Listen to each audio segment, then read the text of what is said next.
Pulse deficit.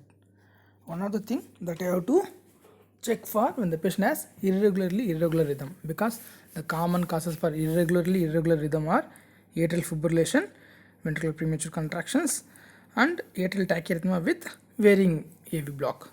So in order to differentiate between the atrial fibrillation and ventricular premature contractions, we'll have to look for a terminology called pulse deficit.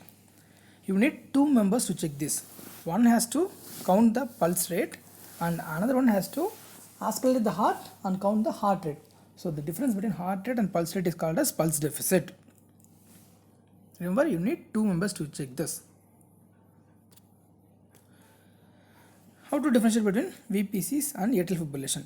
Normally, if the difference between the heart rate and the pulse rate is less than 10, it indicates the patient is having ventricular premature contractions. If the difference is more than 10, it indicates the patient is having atrial fibrillation. And A wave, as we know, is absent in atrial fibrillation because A wave is produced by the atrial contraction. In atrial fibrillation, there is no atrial contraction, hence A wave will not be seen. Whereas A wave will be seen in ventricular premature contractions.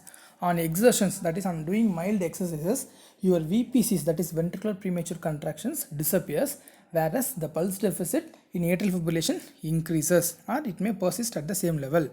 And rhythm in VPC, as we know, it is followed by a compensatory pause, whereas the pauses are not are variable in case of atrial fibrillation.